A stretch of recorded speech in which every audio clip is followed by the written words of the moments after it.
زندگی یه بخشش سختی و رنجه. اصلا بودا میگه اساس زندگی رنجه. ما انتخاب میکنیم که در برابر این بخش سخت زندگی چجوری ظاهر بشیم.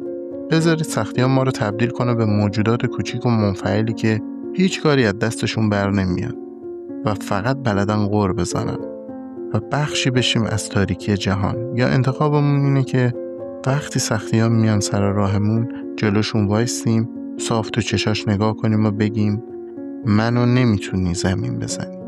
به نظرم مرتفع‌ترین قله عزت نفس اقتناست، بیشتر به معنای خودبستگی، یه نوع بی‌نیازی.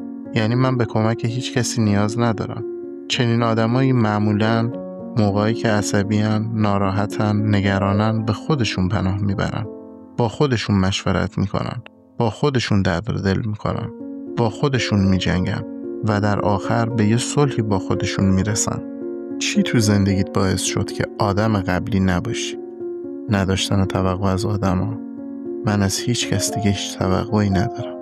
اولین فاکتور موفقیت نداشتن توقعه. این نظر شخصی منه. هر جا توقع تو کلن از ذهن دور ریختی، از همه، از پدر، مادر، خواهر، برادر، فامیل، دوست، آشنا و گفتی خودمم و خودم، زندگیت خیلی راحت میشه و به موفقیت خیلی نزدیک میشه زندگیت. اینا رو بهت گفتم که بگم بازیگر زندگیت هستی یا تماشاگرش. خب مشخصا دوست داریم بازیگر زندگی باشیم، به خاطر اینکه دلمون میخواد تغییر بدیم هر چیزی رو که دوست نداریم. آدم که هویج نیست که نتونه تغییر بده زندگی رو، باید بتونه تغییر بده. و من ترجیح میدم فکر کنم زندگی اینجوریه که من خودم دارم تغییرش میدم. اصلا لطف انسان بودم فکر کنم که اختیاره. علیرضا آذر میگه با جبر اگر در مثنوی باشی لطفی ندارد مولوی باشی. به نظرم لطف انسان بودن به اختیارشه. اصلا میدونستین که بچهای نسل الان چه اتفاقی افتاده که موفق ترن، جسارت بیشتری دارن؟ به حرف هیچ کسی گوش نمی کنن؟ ما خیلی گوش میکردیم. ما هنوزم داریم گوش میکنیم دیگه. اینجا این کار رو نکنین، اینجا این کار رو بکنین بهتره. بچهای الان گوش نمی کنن. مال منه، زندگی منه، میخوام تجربهش کنم، میخوام خرابش کنم، میخوام برم جلو. کسی نمیتونه جلوی منو بگیره.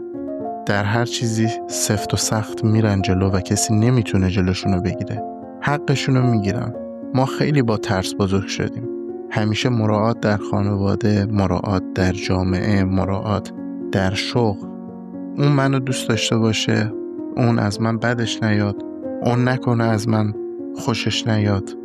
خب بدش بیاد، خوشش بیاد، چه اهمیتی داره؟ هیچ وقتم به اندازه کافی خوب نبودیم، همیشه ناکافی بودیم.